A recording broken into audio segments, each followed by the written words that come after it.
Anor. Uylar to'la non, och nahorim bolam. Ariqlar to'la suv, tashnayi zorim bolam. Turobjon eshikdan hovliqib kirar ekan, qalami yaktagining yengi zulfinga ilinib tirsakkacha yirtildi. Uni shashti qaytdi. Johori tuyayotgan xotini uni qo'ldagi tugunchani ko'rib, keli sopni kelining ustiga qo'yib chopdi. Keli lapanglab ag'nadi. Chala tuyulgan johori yerga to'kildi. Turobjon tugunchani orqasiga bekitib tegishdi. Akajon degin. Akajon. Jon aka. Nima berasan? Umrimning yarmini beraman. Turobjon tugunchani berdi. Xotini shu yerning o'zida eshik oldida o'tirib tugunchani ochdi-da, birdan bo'shashib ketdi. Va sekin boshini ko'tarib erga qaradi. O'z qilmishiga gerdayib turgan Turobjon uni ko'zini jiqqa yosh ko'rib, "Nima ekanini bildingmi?" dedi. "Asallarning uyasi, turgan bitkani asal. Mana siqsang asal oqadi. Bunisi oq mom, harom emas. Shimisi ham bo'ladi, chaynasa ham bo'ladi." Xotin yengini tishlab bir nuqtaga qaragancha qoldi. "Yo qudratingdan ishonmaydi-ya", dedi Turobjon. Keltirgan matoyini titkilab, "Mana, chaynab ko'r, ko'rgin. Bo'lmasa undan keyin degin." Turobjon qizardi. U bir zamon betob o'rtog'ini yo'qlab ertgan tarvuzini bemaza chiqqan bo'lsa kerak, sigirning oxirida ko'rib shunday xijolat bo'lgan edi. Hovli yuzda aylanib yurgan oqsoq mushuk to'kilgan johorini iskab ko'rdi. Ma'qul bo'lmadi shekilli, Turobjonga qarab shikoyatnomuz "Mau" deb qo'ydi. "Tur, joharingga qara. Uni ko'r, mushuk tegdi." Xotin turayotib baralla yig'layverdi. Bu yer yutkur qanday balo ekan? Odamlarday gulutaga, tuzga, kesakka boshqarong'i bo'lsam-chi. Turobjon to'ppisini boshdan oldi va qoqmoqchi bo'lganda ko'zi yirtiq yengiga tushdi. Yuragi achidi. Endi 3-4 suv yuvilgan yangigina yaktak edi. "Axir boshqarong'i bo'li evida bo'ldi", dedi to'ppisini qoqmasdan boshiga kiyib. Anor. Bir qadah anor falon pul bo'lsa, sahar mardondan suv tashib, o'tin yorib, o't yoqib, bir oyda oladiganim 18 tanga pul. Akam bo'lmasa, ukam bo'lmasa. Er xotin tek qolishdi. Xotin jo'harini tuyib bo'ldi. Uni kelidan tog'rashga solayotib do'ng'illadi. "Havasga anor yedi deysiz shekilli." "Bilaman, axir nima qilay? Xo'jayinimni o'ldirib pulini olaymi, o'zimni garov qo'yaymi? G'alatimisan o'zing?" Xotin ovqatga unnadi. Erning boshqarong'i bo'l evida bo'ldi degani unga juda alam qildi. Xo'rligi keldi. O'pkasi to'ldi. Ovqat pishdi. Qozonning zangi chiqib qoraygan go'jaga qatiq ham rang kirgiza olmadi. Turobjon 2 kosani ichdi. Xotini esa hanuz 1 kosani yarimtala olmas edi. Uning imlashini ko'rib Turobjonning ko'ziga negadir oqsoq mushuk ko'rindi. Mushuk yirtilgan yengini esiga tushirdi. Avzoyi buzildi.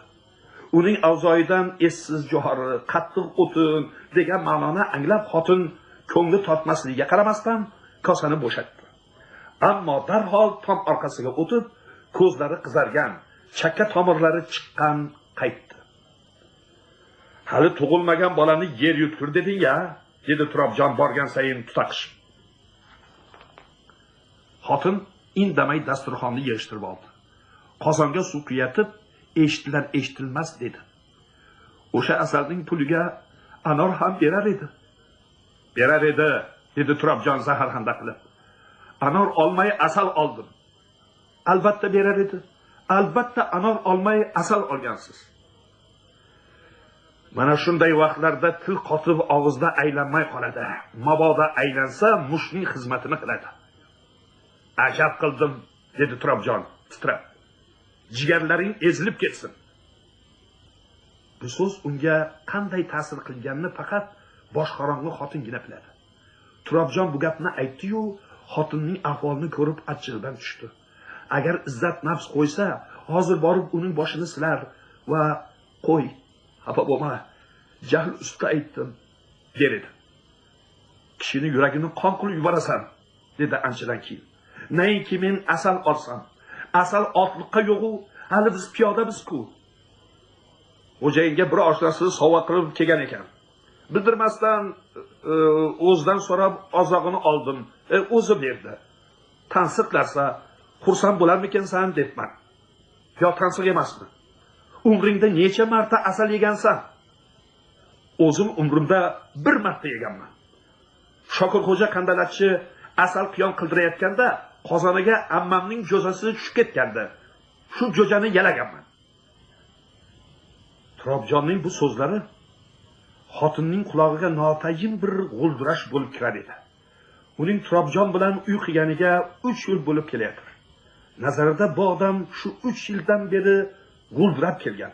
Hozirgisi shuning davomiday edi. Ittifoqo bugun nima bo'ldi-yu?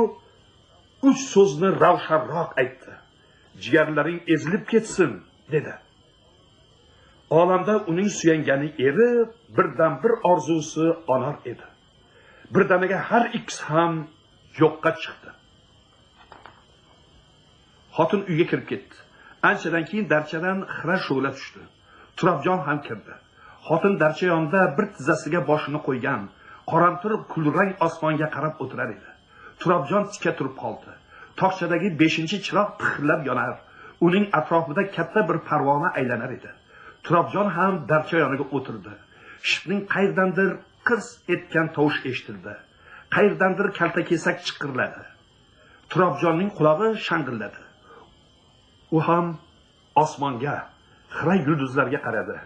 Masjiddagi keksa baxaterak orqasidan ko'tarilgan qizg'ish o't ko'kda olovli iz qoldirib juda yo'qoriladi va go'yo osmonga urilganday chilparchin bo'lib pop etdi. Mushak, dedi Turobjon. Mullajon qozining bog'ida. Mullajon qozi beshik to'yi qilgan.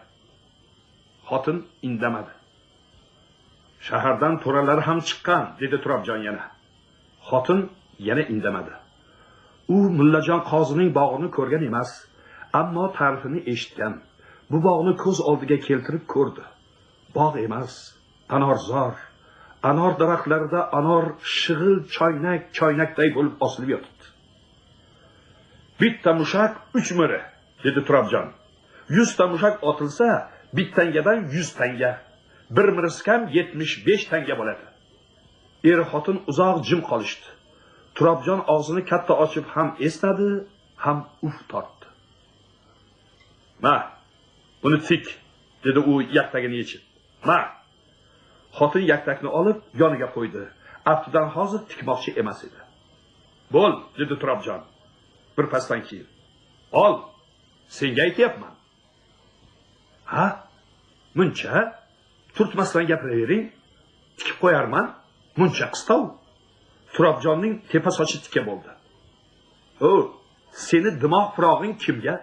Xo'sh, nima deysan?" "Men sizga bir narsa deyapmanmi? Tikib qo'yarman. Har narsaga ro'zg'or achchi bo'laversa, kiyroq bo'lar", dedi Turobjon yaktagini kiyib. Kambag'alchilik o'lsin." Xotin bu gapni shikoyat tarzida aytdi. Ammo Turobjon buni ta'na deb tushundi. "Nima? Men seni olganimda kambag'alligimni yashirganmidim? Erkavoyga o'xshab chimildiqqa birovning to'ni, kovush vaqtisini kiyib kirganmidim? Bunday arvoning bo'lsa, hali ham serpulroq odamga tek. 2 ta anor uchun xotiningizni serpul odamga oshirgani uyaling." Bu gap Turobjonning hamiyatiga tegdi. Jigarlaring ezilib ketsin degani xotiniga qancha alam qilgan bo'lsa, bu gap Turobjonga shuncha alam qildi. "Ana olib bermadimmi?" dedi Turobjon mayin tovush bilan. Ammo bu mayin tovushdan qo'rqlik edi. "Sira anor olib kelmadimmi?" "Yo'q", dedi xotin birdan boshini burib. Turobjonning boshi g'ovlab, ko'zi tindi. "O'tgan bozor kuni yegan anoringni o'ynashing olib kelganmidi?" "O'ynashim olib kelgan edi." Turobjon bilolmay qoldi. Xotinning yelkasiga tepib so'ngra o'rnidan turdimi yo turib undan keyin tepdimi? O'zini obrazning oldida ko'rdi. Xotin rangi oppoq, ko'zlarini katta-katta qilib ochib unga vahmali nazar bilan qarar va boshini chayqab pichirlar edi. "Qo'ying. Qo'ying. Turobjon chiqib ketdi.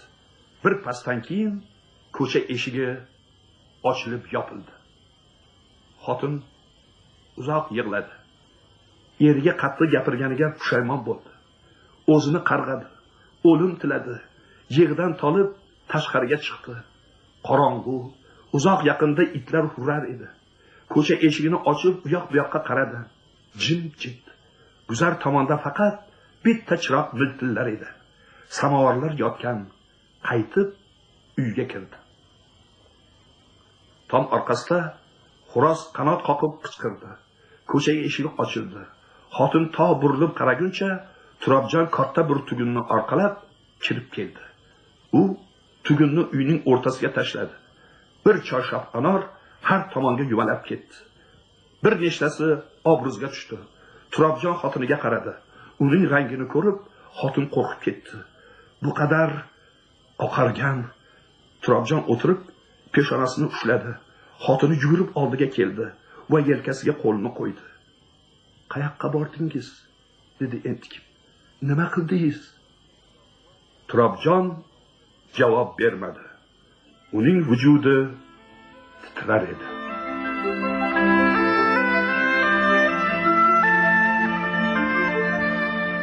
Siz atoqli adibimiz Abdulla Qahhorning Anor nomli hikoyasini tingladingiz.